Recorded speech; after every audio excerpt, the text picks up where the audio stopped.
primeiro lugar, eu queria falar da minha imensa felicidade em poder estar aqui mais uma vez com vocês, falando um pouquinho sobre temas que nos afligem. A nossa palestra de hoje ela é inspirada nesse livro, Dores da Alma, pelo Espírito Hamed, pelo médium Francisco do Espírito Santo Neto. A motivação, eu gosto sempre de começar uma palestra falando da motivação, porque a gente não fala de um determinado tema por falar.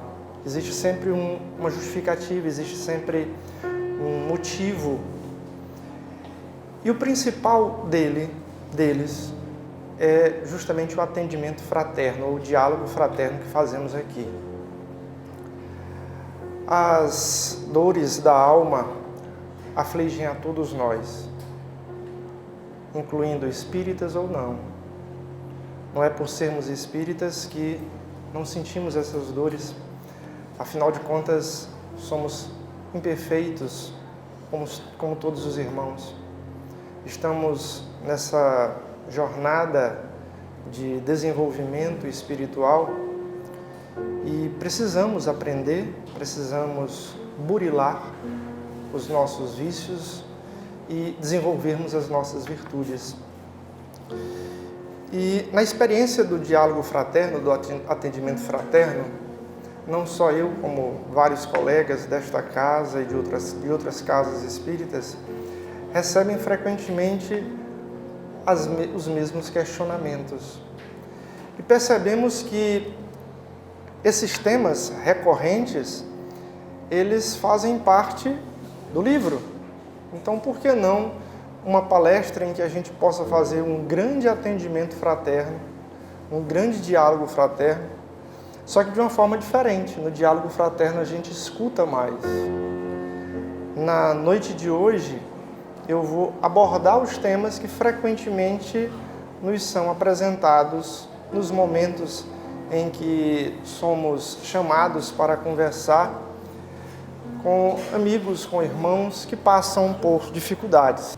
O outro motivo é uma experiência pessoal.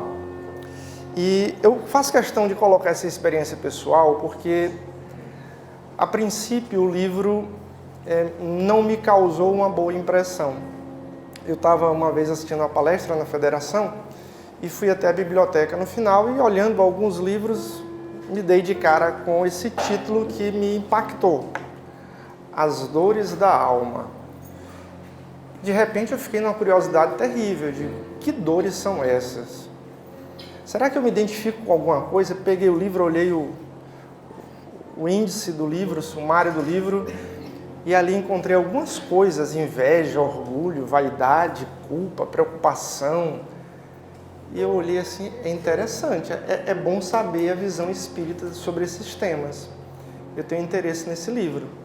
Comprei o livro imediatamente e fui para casa na ânsia de chegar logo para ler o livro. Cheguei em casa, abri o livro, comecei a ler e eu fui encontrando alguns pontos que, de certa forma, me magoavam profundamente.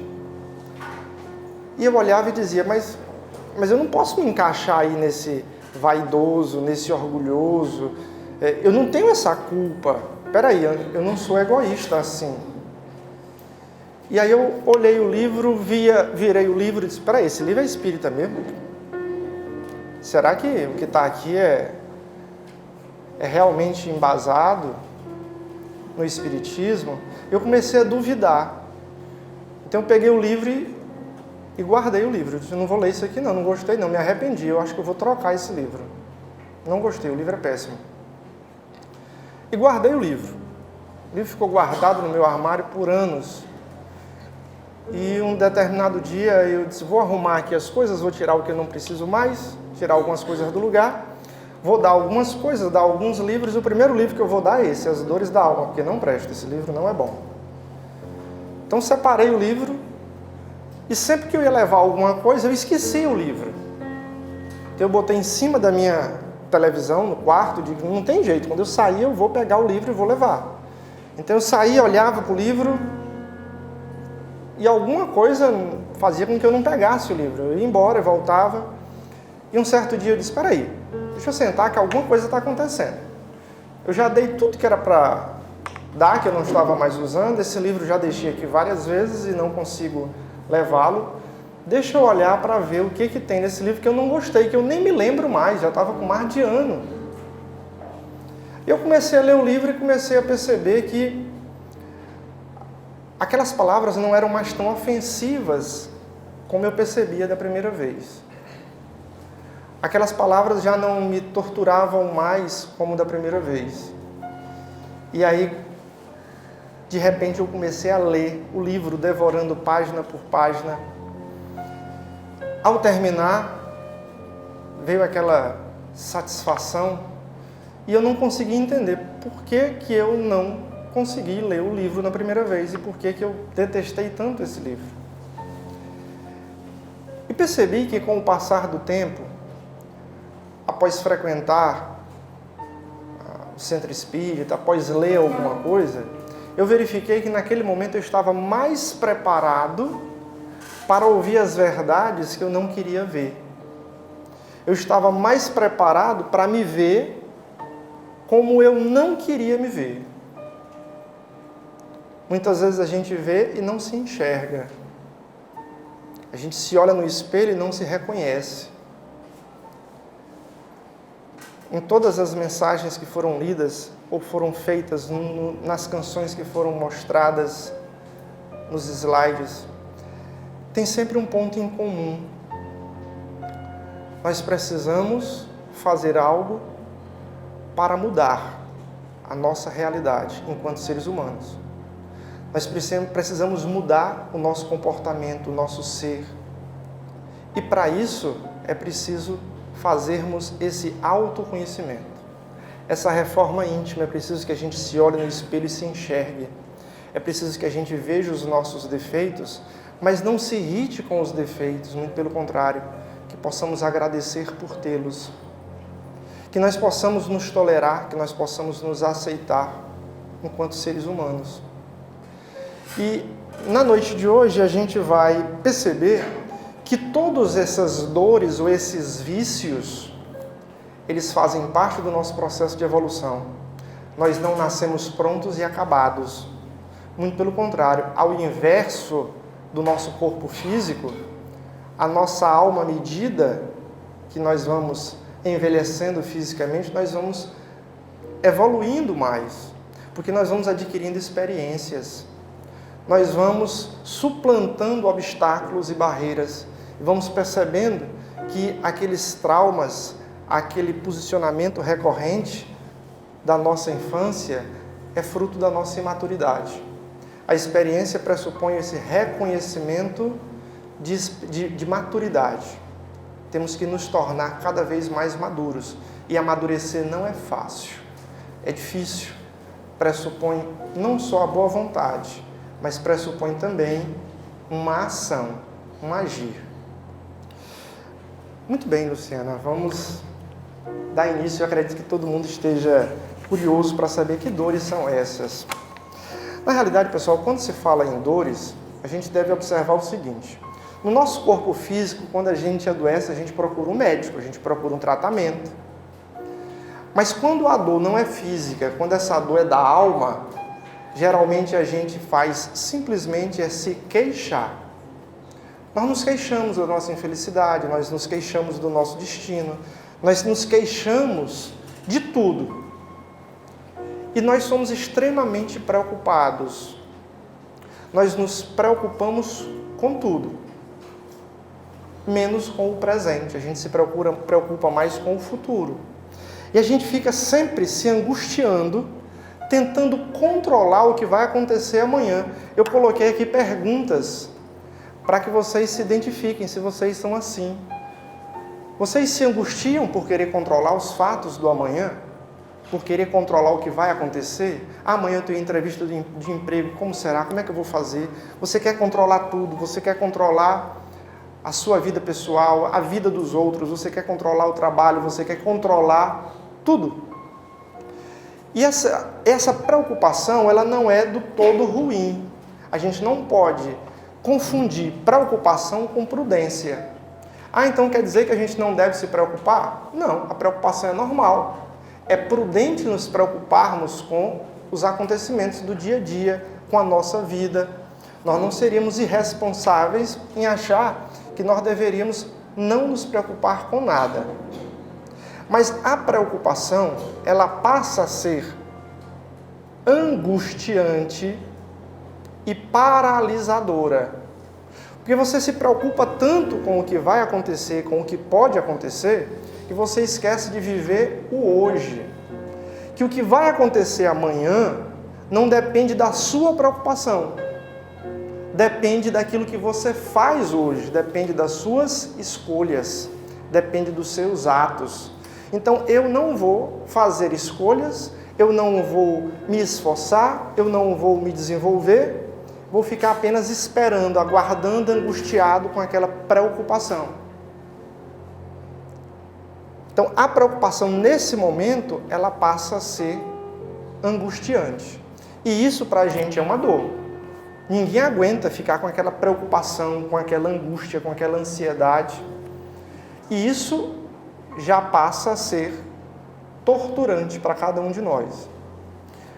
Uma outra pergunta é se você acredita que a sua felicidade ou a sua infelicidade venha de coisas externas ou venham da mão de outras pessoas. Às vezes a gente se preocupa muito com a felicidade e a gente acha que a felicidade está sempre em outras coisas e não na gente. A gente acha que a felicidade está naquela pessoa que vai corresponder ao meu amor. A felicidade está naquela realização profissional que eu terei, mas que o mundo me impede de atingir, a concorrência me impede de conseguir. A gente acha que a felicidade da gente está sempre em coisas exteriores. E nunca percebe que a felicidade está dentro da gente. Uma pessoa que não se aceita, uma pessoa que não é feliz consigo mesma, sofre muito. E eu me aceitar e ser feliz comigo mesmo não depende do outro, depende de mim. Essa tolerância comigo mesmo, essa aceitação comigo mesmo não depende do outro, é de mim que isso vai depender. A minha felicidade está em mim. Mas se o meu amor não for correspondido, eu serei infeliz o resto da vida. Não, Senhor. Você vai ser infeliz porque você busca a sua felicidade em outro lugar e não dentro de você. Então não adianta se preocupar. Preocupar significa ocupar-se antes. Se eu me ocupo hoje e vou me ocupar amanhã, eu vou perder tempo. Eu vou deixar de fazer coisas importantes hoje e não irei contribuir para a melhoria do meu futuro. Então eu estou me ocupando antes, eu me ocupo duas vezes. Então o preocupado, e a gente vai ver que essas dores da alma, elas estão relacionadas, ele termina sendo uma pessoa também ansiosa, angustiada. Então uma dor chama a outra, está relacionada com a outra. Você se preocupa com o destino dos outros? É muito comum a gente se preocupar com o futuro dos amigos, com o futuro dos parentes, dos filhos. Como eu falei para vocês, a preocupação não pode ser confundida com a cautela, com a prudência. A prudência todos nós devemos ter. A preocupação ela só é, vamos dizer assim, prejudicial quando ela passa a ser angustiante, quando a gente passa a se paralisar. Uma pessoa que é preocupada demais fica paralisado, não consegue fazer nada. E muitos chegam dizendo, olha, eu estou tão preocupado com a prova que eu não consigo fazer nada. Eu não como, eu não durmo, eu não faço nada, eu não me relaciono. E as pessoas chegam para mim, começam a conversar e dizem assim, mas você está tão distante, o que você tem? Minha cabeça não está aqui, minha cabeça está longe. Essa preocupação, ela pode se transformar em um fenômeno chamado autodistração. A autodistração, pessoal, é uma forma de sabotagem que a gente faz com a gente mesmo. A gente se distrai com coisas que a gente não pode resolver, com coisas que a gente não tem o poder para resolver, e esquece de agir agora. Esquece de fazer o que a gente tem que fazer na nossa vida agora. Além de perder tempo, a gente se distrai e se sabota. A gente perde oportunidades, a gente perde relacionamentos, a gente perde oportunidades na vida por estarmos ligados em algo que vai acontecer no futuro. Vocês devem estar olhando para mim dizendo assim, eita, mas ele já não se preocupa mais. Engano de vocês, eu me preocupo demais. Mas a questão é, a gente tem que se vigiar. Vigiai e orai. Né, seu Cícero? Não é orar e vigiai, não. É vigiai e orai. Primeiro a gente tem que vigiar. A gente tem que fazer essa indagação. Por isso que eu coloquei tudo em forma de pergunta. Para que a gente se questione, para que a gente reflita. Será que eu estou me preocupando demais? Será que eu estou me angustiando demais? Será que eu estou ficando muito aflito? Será que isso está me paralisando? Até que ponto a minha preocupação, ela transcende a preocupação e passa a ser uma autossabotagem, uma autodistração? Você se sente imobilizado e aflito com a preocupação? Se a resposta for sim, é preocupante. Em regra, se pelo menos uma resposta for sim, é muito preocupante. Por quê? Porque essas são características das pessoas que se preocupam, que se ocupam duas vezes, que se ocupam com aquilo que nós não podemos resolver. Eu tenho um amigo que ele dizia sempre para mim o seguinte: não adianta se preocupar, porque aquilo que não tem jeito, não adianta me preocupar porque não tem jeito. Aquilo que tem jeito, também não preciso me preocupar, porque tem jeito. Então, tendo jeito ou não tendo, não adianta se preocupar. Se preocupando, a gente se ocupa, a gente se estressa, a gente fica ansioso, angustiado, a gente adoece e essa preocupação, ela somatiza. Então você começa a ficar com dor de cabeça, com enxaqueca, com dor de barriga, você começa a sentir vários sintomas. Dói as costas, dói a coluna, dói em todo lugar. É aquela energia da preocupação que está te atormentando. Isso adoece a gente. A dor da alma termina repercutindo no físico também. Então a gente começa a sentir alguns sintomas físicos que são somatizados através dessa preocupação excessiva. Tá? Mas sempre deixando claro, preocupação e cautela e prudência são coisas diferentes. Ser preocupado no sentido de ser prudente, cauteloso, é normal e aceitável. A gente tem sempre que se questionar até onde essa minha preocupação transcende a cautela e transcende a prudência. A partir daí, liga-se o sinal vermelho e já é um alerta. A culpa. Olha, eu acredito que não existe um ser humano que não viva a angústia da culpa. A culpa é algo que faz parte da nossa vida, porque desde criança nós somos acostumados ou educados com a teoria da culpa. A nossa educação é uma acusação acusatória. Você foi culpado por isso, você é culpado por aquilo. E a gente vai assimilando aquilo desde pequeno. A gente vai criando na cabeça da gente a teoria da culpa. Então, sempre que algo acontece na nossa vida que não nos satisfaz, nós temos uma tendência imediata de identificar imediatamente o culpado. Nós viramos delegados. Nós viramos investigadores. Nós começamos a buscar quem é o culpado. E a gente se culpa por tudo. A gente se culpa pela separação dos nossos pais. A gente se culpa pelo trabalho que foi perdido. A gente se culpa pelo fim de um relacionamento. A gente se culpa porque aquele filho que foi criado com todo o amor, carinho, seguiu uma linha do mal. Porque aquele filho se desandou na vida. Ou porque aquele filho, mesmo sendo uma pessoa maravilhosa, não conseguiu um destaque profissional que eu imaginava que ele fosse conseguir. Então eu me culpo. O que eu fiz? Onde eu errei? Essa culpa, ela acontece em duas mãos. Uma, culpar os outros e culpar o mundo. Outro, se culpar. E essa ideia da culpa, principalmente em relação aos outros, está muito ligada à vitimização. Nós temos essa tendência não só de encontrar culpados, mas como nos colocarmos na posição de vítima. Porque culpado sempre é o outro. Eu sou sempre o coitadinho, uma vítima. Sofro tanto. Então a gente culpa o mundo, a gente culpa os amigos, a gente culpa o colega de trabalho, a gente culpa a namorada, o marido, a gente culpa todo mundo.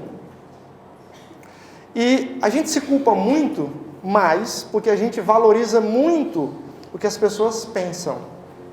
Então se você supervaloriza o que os outros dizem ou pensam, você vai ter uma tendência maior a se culpar. Até porque todo mundo pensa diferente. E se você sair por aí perguntando o que a pessoa acha da tua vida, se prepare que você vai ouvir coisa.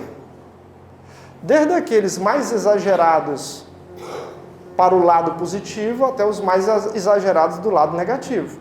Então você vai sempre encontrar alguma coisa, eita, peraí, alguém falou alguma coisa? Se tiver 20 elogios e tiver apenas uma crítica, você só fixa na crítica. E você tenta se culpar por aquilo. A gente tem essa tendência natural de se culpar.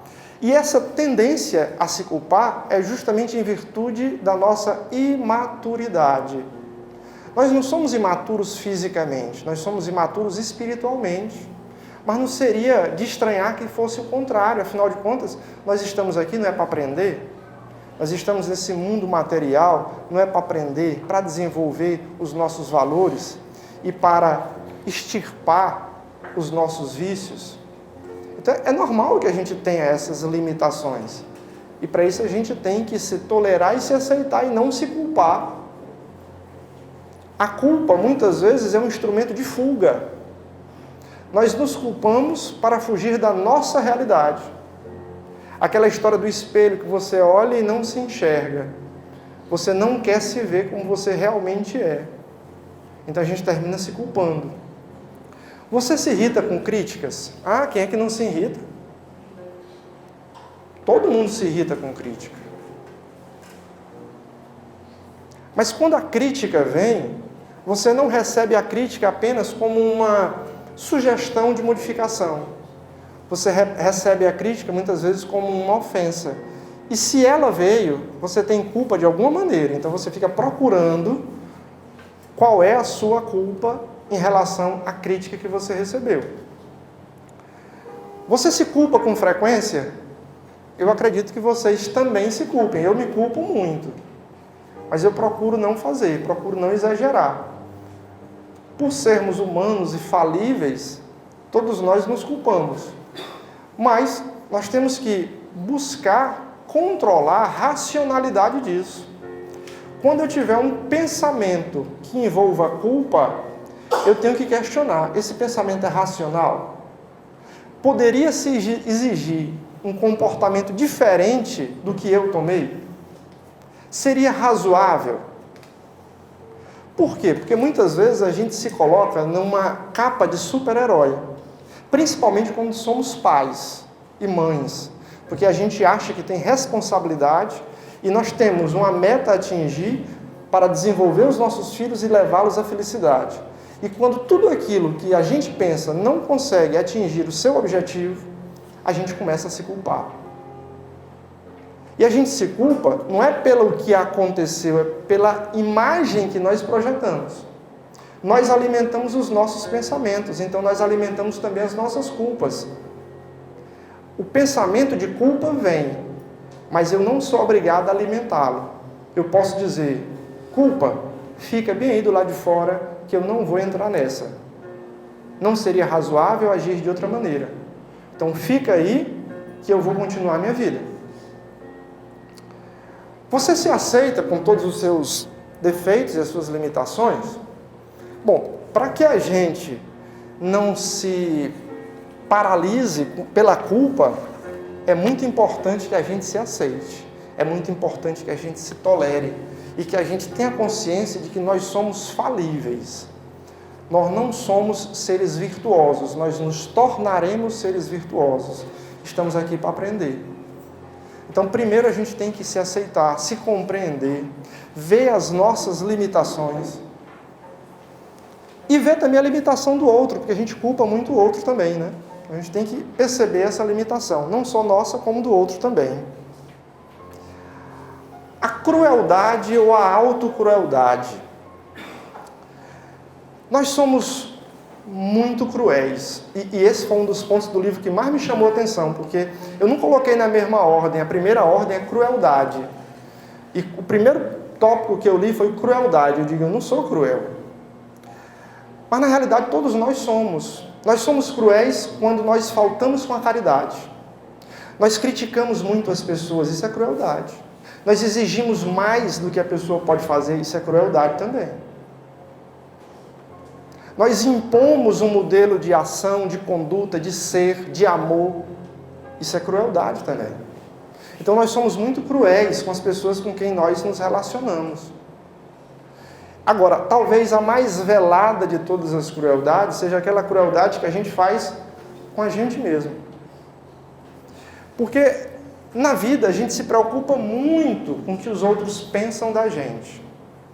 Será que eu estou bem vestido hoje? Será que essa roupa está na moda? Será que meu cabelo está bom? Será que eu sou bom o suficiente para estar neste ambiente? Será que eu tenho capacidade de realizar essa tarefa? E a gente, por insegurança, a gente escuta mais o que os outros dizem. E nem sempre as pessoas têm palavras gentis para nos dizer, para nos apresentar. Então a gente termina sendo cruel também com a gente mesmo, exigindo da gente algo que a gente não pode fazer, exigindo determinados comportamentos que nós não temos como controlar ou como medir, porque nós somos falíveis. Percebam que todas as dores da alma, elas se entrelaçam, elas se relacionam. A própria crueldade tem a ver com a culpa, tem a ver com a preocupação e tem a ver com outras que a gente vai abordar mais adiante. Essa crueldade, autocrueldade, ela traz uma consequência interessante e terrível também, que é a timidez. Geralmente uma pessoa que é muito tímida é uma pessoa que é muito cruel consigo mesmo, que não aceita o erro, é uma pessoa perfeccionista, que tem medo de falar alguma coisa porque sabe que tudo que for falado vai ser criticado. Por que ela sabe que vai ser criticado? Porque tudo que os outros falam, ela critica também. Ela sabe que tudo vai ser repreendido, porque ela repreende também. Então ela se fecha. Ela não fala para não ser criticado, para não ser repreendido, se fecha naquela timidez. Sendo cruel mais uma vez consigo mesmo, porque ela não se permite errar. Minha gente, o erro faz parte do nosso processo de evolução. Se a gente aprender, a gente vai aprender com os erros, errando e aprendendo. Feliz daquele que não precisa errar. Mas como nós somos falíveis e imperfeitos, nós erramos sempre. Então a pessoa não se permite errar, não se permite ter experiências. E nós precisamos nos permitir. Caiu, levanta de novo. Machucou, sara. Tudo passa. Agora, se a gente se fecha nessa timidez, se a gente se fecha nessa caixa onde a gente se culpa por tudo, onde a gente é cruel consigo mesmo, se exigindo demais, a gente nunca vai conseguir desenvolver as nossas virtudes. Então não precisa ter medo de errar. E para isso a gente tem que se aceitar, se entender como é, para poder se jogar na vida. Errar, bater de cara na porta, cair, levantar. Afinal de contas, nós estamos aqui para nos ajudarmos mutuamente. E a gente aprende uns com os outros. As nossas experiências são importantes para os outros. Você tem autoconfiança? Bom, se você for uma pessoa cruel, você não tem autoconfiança. Se você for uma pessoa cruel com você, consigo mesmo e tímido, você também não tem autoconfiança. Para que a gente possa combater essa crueldade, autocrueldade, a gente tem que aprender a ter autoconfiança. E ter autoconfiança não é algo que a gente compre na loja. Ei, me dá aí 1,5 kg de autoconfiança. Não tem para vender. Para isso você vai ter que se jogar. Para isso você vai ter que ter a experiência. Vai ter que quebrar a cara, que aprender. A gente aprende assim. Não adianta também a gente ficar adiando, protelando a experiência. Nós temos essa tendência terrível de ficarmos adiando. A gente deixa sempre tudo para amanhã. Coisas que a gente pode fazer hoje, a gente não, deixa para amanhã, deixa para depois, deixa para depois. Ah, eu vou ter que me soltar mais. Quando? Amanhã. Ah, eu vou ter que sair dessa timidez. Quando é que eu vou fazer isso? Não, daqui a 1 ano, 1 ano e meio, por aí. Quer dizer, 1 ano, 1 ano e meio não chega nunca. Né? O orgulho. Ah, o orgulho. O orgulho, assim como a vaidade, são uma das maiores chagas da humanidade. Quem não é orgulhoso? Todos nós somos, né? Mas a gente tem que ver o seguinte. O orgulho nasce de uma falsa ideia de que nós temos o poder de controlar as coisas, de que nós temos o poder de controlar sentimentos, emoções, pessoas, atos, de que nós podemos controlar o mundo. E o orgulho termina se confundindo com a vaidade nesse sentido, porque a pessoa se envaidece desse, entre aspas, poder que supostamente tem. Então, se você acha que pode controlar tudo que acontece na sua vida, eu não sei se vocês já perceberam que em alguns momentos da vida da gente, a gente fica querendo controlar as coisas. Aí eu vou ligar para fulano, que o fulano vai falar com cicrano, que vai falar com beltrano e vai dar tudo certo. Ou eu vou esperar que fulano faça isso para que aconteça aquilo, e aí eu vou interferir aqui e vai acontecer acolá. Como se fosse algo matematicamente controlado. Você sabe qual é o pior dessa situação? É que na hora do planejamento tudo dá certo, mas na hora de colocar em prática geralmente não dá. E se dá a primeira, a segunda, a terceira vez, na quarta vez a queda é terrível. A gente tem essa ideia de que pode controlar tudo e pode controlar também até a vida alheia. Eu não sei se vocês têm amigos que são assim, que chegam e dizem assim, tu não vai viajar? Viaja. Não, gente, deixa a pessoa escolher se vai viajar ou não. Olha, você tem que sair esse final de semana, você tem que sair esse final de semana. Você mas eu não quero. Aí ela fica ligando para outro colega, ela falando com o outro, ligando para o outro, fazendo um plano para fazer a pessoa sair naquele final de semana. Para quê? Para dizer assim, eu não disse que ela saía? Essa bobagem chama-se orgulho. Esse prazer que nós sentimos de controlar a vida das pessoas, de controlar tudo que acontece à nossa volta. E às vezes até achar que a gente pode mudar. Ah, mas essa pessoa é inveterada, é uma pessoa que não tem compromisso com ninguém. Mas no dia que eu pegar de jeito, eu vou mudar. Vou botar nos eixos. Vou te mostrar que eu boto. Aí eu pergunto, não consegue botar, começa a sofrer. Está sofrendo por quê? É porque o outro não presta? Não, foi você que escolheu. Foi para alimentar o teu orgulho que você escolheu controlar aquela pessoa. Por que a gente acha que pode mudar as pessoas? A gente não consegue mal mudar a gente, que dirá os outros. Eu não sei se vocês já perceberam que tem pessoas que se orgulham disso. Ah, depois que eu comecei a namorar com fulano, com a fulana, mudou tudo.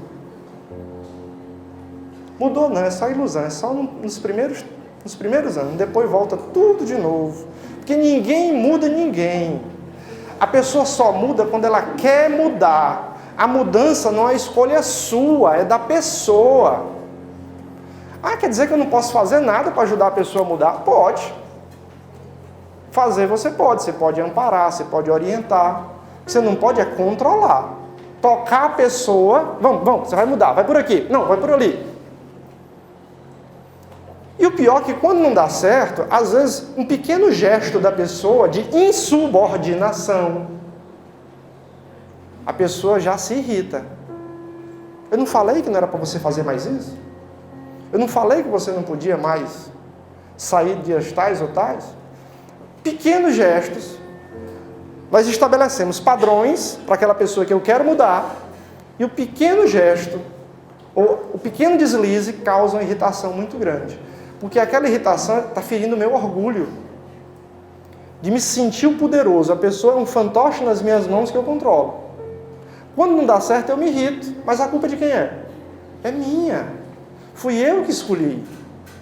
Fui eu que escolhi mudar aquela pessoa, já sabendo que não iria conseguir.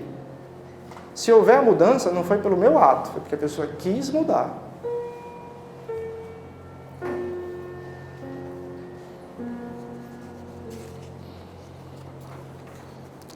Inveja.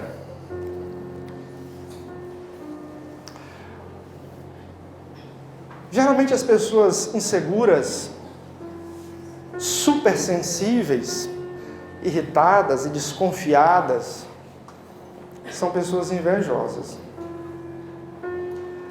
E a inveja, pessoal, ela tem alguns aspectos interessantes, porque ao lado do orgulho, representa um dos males que a gente mais tem que combater. A inveja é o oposto da admiração. O contrário de admirar é invejar.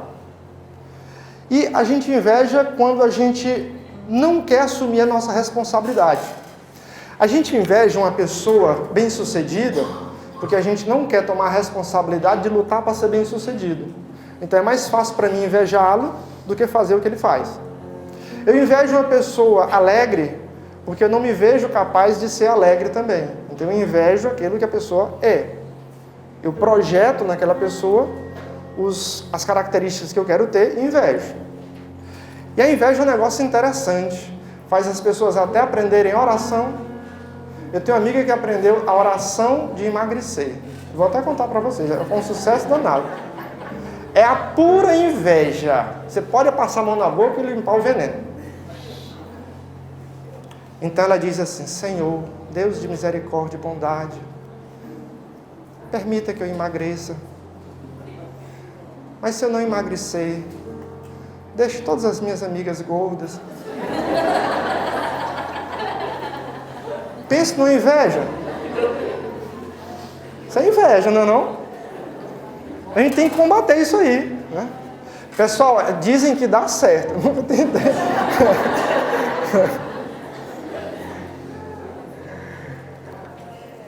Você tem essa mania de observar, é muito minucioso.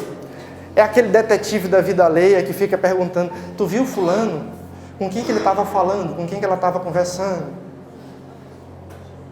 Essas pessoas que são assim muito minuciosas, muito detalhistas, ficam olhando detalhe a cor da unha, né, Fernanda? Fica olhando a cor da unha da pessoa. Olha, você está com a unha da cor tal ou tal.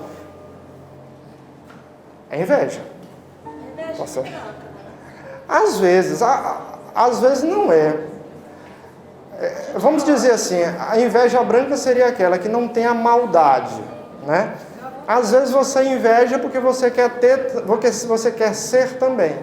Mas o invejoso, quando ele é invejoso mesmo, que é aquela inveja negra, por assim dizer, ele não quer que a pessoa tenha o sucesso que tem. Então ele quase que ele critica ou diminui ou faz o seguinte: já que eu não posso estar lá, eu vou te diminuir. Então é aquela história da colega: já que eu não posso emagrecer, engorda todo mundo. Então, aí é que é a característica da inveja. Mas é claro, às vezes você tem uma pessoa que é seu amigo, que é bem sucedido, e você fica: que bom que a pessoa conseguiu êxito na sua vida. Eu também queria chegar a esse êxito profissional, quero trilhar os mesmos passos. É diferente, né? Já que eu não consigo chegar lá, que ele perca o emprego, né? Então aí já fica um pouco mais angustiante. E para a gente saber quando a inveja é branca ou não é, basta você pensar o seguinte: eu estou sofrendo com isso? Então, se eu estou sofrendo com o sucesso do outro, é inveja pura mesmo. Mas se eu estou vendo, não estou sofrendo com aquilo e quero também, não está doendo, não é dor da alma, não dói, não te incomoda. Então a gente sabe disso apenas se perguntando: eu estou sofrendo com isso?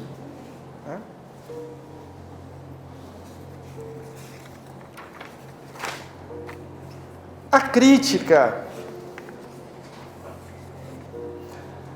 Junta a crítica com a inveja, com muitos outros males, vocês percebem que as coisas são bem encadeadas, né? Criticar o comportamento alheio. Pelo amor, bata na madeira. Olha que é brincadeira. Como a gente critica. E Jesus dizia o seguinte: o mal não é aquilo que entra pela nossa boca. O mal é aquilo que sai da nossa boca. Ah, mas eu encontrei com uma pessoa, eu pensei alguma coisa muito ruim. Mas como a gente controla a nossa mente, muitas vezes a gente não sabe que controla, mas a gente controla, viu, pessoal? Quem diz o que entra e o que fica na cabeça da gente somos nós. Então, pensamentos ruins, críticos, maledicentes, todo mundo tem. Porque a cabeça da gente é como uma antena, ela capta tudo. Ela capta coisas boas, capta coisas ruins, pensamentos que você diz: meu Deus, eu jamais pensaria isso, e veio aquela ideia na minha cabeça. O importante é que nós devemos ter o amadurecimento, a maturidade, a racionalidade para determinar o que eu vou usar e o que eu vou descartar. Aquilo que é lixo e aquilo que eu posso usar. Então, na hora de expressar, de verbalizar, a gente tem que ter a plena consciência de que o que eu estou dizendo não é um lixo, que não vai magoar. A crítica é falta de caridade. Nós não estamos sendo caridosos com nossos irmãos quando nós estabelecemos críticas, às vezes muito rígidas. Criticamos o comportamento. Ah, mas essa pessoa não se toca, não vê que essa roupa não é para ela, não vê que esse ambiente não é para ela, não vê que esse comportamento não lhe pertence. Quem foi que disse isso? Cada um vive como acha mais conveniente. E a gente busca esses padrões porque a gente fica se preocupando, a preocupação com o que o outro vai dizer. Se a gente viver a nossa vida independente do pensamento alheio, a gente vai ser muito mais feliz. Mas isso reflete uma insegurança. A gente busca o que o outro diz porque nós somos inseguros, nós somos imaturos. O primeiro passo, pessoal, é ter a consciência da imaturidade e da insegurança. Porque a gente só pode combater a imaturidade e a insegurança se a gente for consciente de que é imaturo e inseguro. Você costuma cobrar comportamento das pessoas? Isso é muito comum entre amigos, nos relacionamentos. A gente cobra comportamentos, a gente cobra padrões de comportamentos. Percebam que o que a gente cobra é aquilo que a gente acha que é certo. E a gente cobra como se aquela pessoa tivesse a obrigação de cumprir aquele padrão. Como se ela não tivesse a sua individualidade. Nós costumamos acusar as pessoas, mas acusamos demais. Acusamos muito. Acusamos de coisas que nós supomos que a pessoa pensou, que a pessoa disse, que a pessoa entendeu. Muitas vezes é tão simples você chegar e perguntar: fulano, o que você está pensando sobre isso? Ao invés de ficar acusando a pessoa de pensar ou entender determinadas coisas. Mas nós achamos mais fácil acusar, porque é uma atitude mais cômoda para a gente. Nós sempre optamos pela situação mais cômoda. E nós fazemos aquilo que se chama de projeção psicológica. Nós cobramos e acusamos porque nós projetamos na pessoa aquilo que nós somos. Então eu digo que a pessoa é leviana Porque eu estou projetando nela uma imagem do que eu tenho de leviano. Eu acuso a pessoa de ser cruel quando eu também sou. Eu encontro na pessoa um espelho daquilo que eu sou. Então, quando alguma pessoa te causar algum incômodo emocional, não fica com raiva dela, não. Ela está ali para te fazer aprender que você tem que controlar coisas que estão em você. Porque nenhuma pessoa pode te fazer feliz ou infeliz. Tudo é fruto das tuas escolhas. Nós projetamos naquilo, ou nas pessoas, as imagens que nós temos. Então não fica chateado com aquela pessoa, não. Muito pelo contrário, agradece. Aquela pessoa está contribuindo para que você cresça. Aí o que você faz? Procura buscar em ti onde está a tua inveja, onde está a tua vaidade, onde está o teu orgulho. E conserta isso, aproveita a oportunidade e conserta. E agradece a Deus que te deu essa oportunidade. Mas não fica irritado com a pessoa. Muitas vezes esse padrão de comportamento que nós infringimos aos outros é fruto da nossa insegurança. Porque nós não temos a noção do nosso valor. Porque nós nos vemos e não nos enxergamos. Nós não nos conhecemos. E pessoal, eu vou dizer para vocês, fazer esse processo de autoconhecimento é difícil e é doloroso. Porque a gente tem que se ver como a gente é. E nem sempre é fácil.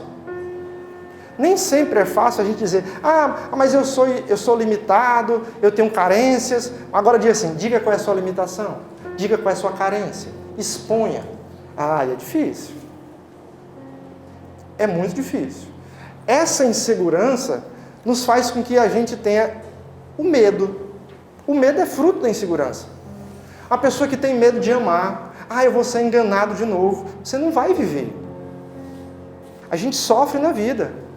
E vai continuar sofrendo. A gente aprende sofrendo. Esse mundo é de provas e expiações. A gente está aqui para sofrer mesmo, para aprender. Agora, aprender com o sofrimento, crescer com ele. Se a gente cresce com ele, a gente não sofre mais adiante. Passa para outra experiência. Então, nós temos, muitas vezes, o medo de amar. O medo de mudar é o pior medo que tem. Ele é paralisante. É a síndrome de Gabriela. Eu nasci assim, sou sempre assim, vou ser sempre assim. E acabou. E a pessoa que tem medo de mudar ainda tem orgulho também. Eu mostro que eu não mudo. Eu posso morrer, mas eu não mudo. Vai morrer mesmo, vai nascer outra vez, até mudar. Não tem jeito não. Papai do céu não tem pena da gente. Enquanto a gente não mudar, ele não larga. Vai pegando pancada o tempo todo. A gente vai escolher até quando eu vou ficar apanhando e a partir de quando eu vou começar a mudar.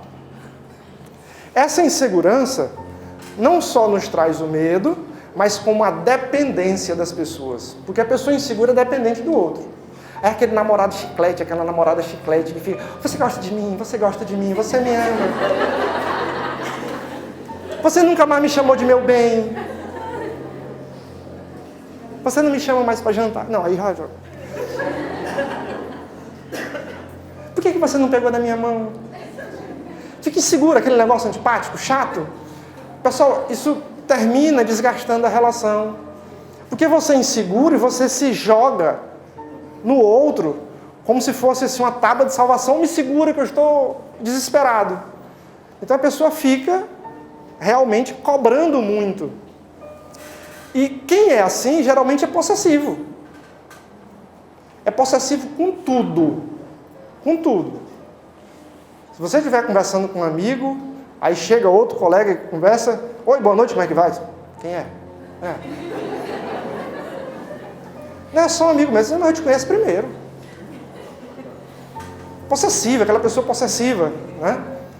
Tudo isso fruto da insegurança. A ansiedade é aquela questão da preocupação, aquela pressa de solucionar as coisas. Vocês têm pressa para resolver os problemas? Quem não tem? Todo mundo tem. Ter pressa, pessoal, não é nada demais. Só é ruim quando essa pressa, ela te paralisa. Quando você fica angustiado, aí já não é mais bom. A gente termina ficando impaciente e esperando que aconteça, que mude, e as coisas não mudam, e vai demorando, e a gente começa a projetar coisas ruins na nossa cabeça. Ah, não vai dar certo. Para mim nada dá certo. Para mim, eu sabia que era assim mesmo. Está demorando assim, é porque tem uma coisa errada. Você começa a projetar tragédias. Quando você cria tragédia na sua mente, a tragédia vem mesmo. Olha, tenham muito cuidado com as coisas que vocês desejam, porque elas vão acontecer. Então, se a gente cria, projeta pessoas negativas, pode ter certeza. Nessa semana ela chega contando uma tragédia, na próxima semana vem outra. E vai acontecer mesmo, porque ela fala tanto naquilo que acontece. Ah, mas eu sou muito infeliz, eu sofro demais, ninguém gosta de mim. Na semana que vem tem outra reclamação. Porque a pessoa só chama aquilo dali. A energia negativa atrai aquela energia negativa. E a tendência é piorar. Né? Piorar mais ainda. Em virtude dessa ansiedade. A gente vai projetando na nossa tela mental e o que a gente projeta acontece. E por fim a ilusão. Olha o castelinho de areia, ó. Quem nunca construiu um castelo desse? Esse daqui talvez seja um dos motivos que mais doa na alma da gente. Ou dor. É a dor da ilusão. Mas eu digo uma coisa para vocês, pessoal. Ninguém ilude a gente. Nós é que nos iludimos. Nós criamos modelos, nós criamos sonhos, ilusões, e esquecemos só de combinar com a outra pessoa. Só tem esse problema. No dia que a gente combinar, dá certo. Acho que o microfone... Mas a voz é tão potente. Brincadeira. A vaidade, né? Então a gente termina idealizando o companheiro. A ilusão é algo que a gente constrói. Ninguém ilude a gente. Nós é que nos iludimos. Nós criamos desde cedo um ideal de marido, um ideal de mulher, um ideal de relacionamento, um ideal de sucesso, um ideal de trabalho, um ideal de vida. E a ideia, ela sempre dá certo, ela só dá errado quando a gente coloca na prática. Nem sempre aquilo que a gente escolhe para a vida da gente é aquilo que é o melhor para a gente. Ah, mas eu queria tanto isso e aconteceu diferente, Deus não foi bom comigo. Pessoal, não culpem Deus. Tudo que acontece na vida da gente, mesmo que seja a pior coisa do mundo, botem na cabeça, essa pior coisa foi a melhor de todas as que poderia ter acontecido.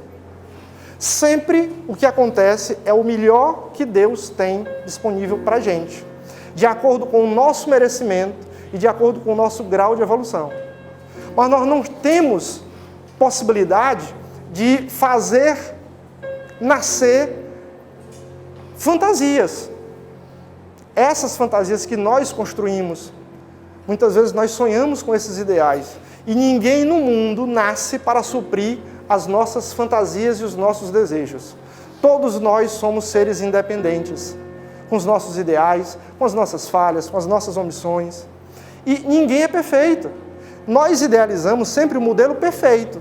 A perfeição de marido, a perfeição de amigo, a perfeição de relacionamento. E isso não existe. Quando não dá certo, nós culpamos o mundo e o que é pior, culpamos a outra pessoa. Você não me fez feliz. Claro que não. Eu não nasci para te fazer feliz. Se eu conseguir ser feliz, já é muito. Nós não podemos cobrar do outro essa responsabilidade. A felicidade não está no outro, a felicidade não está nas coisas materiais, a felicidade está em mim. Nós temos que combater essa ilusão colocando os pés no chão, sendo racionais, aceitando o que a vida tem para a gente, de acordo com a nossa evolução e de acordo com o nosso merecimento. Eu não trouxe todas as dores da alma, eu acredito que cada uma dessas deu uma palestra. Mas como essas estão bem encadeadas, eu escolhi essas para que a gente possa conversar. Quem sabe em outra oportunidade a gente volta para falar sobre outras dores da alma. Trazer notícia ruim não é bom não, né? Mas pelo menos a gente vai conversando e tentando modificar alguns desses comportamentos, porque isso só depende da gente. Ninguém vai fazer isso pela gente. Nós é que podemos fazer. Boa noite a vocês. Agradeço demais a atenção de todos. E vamos seguir, né, Luciana?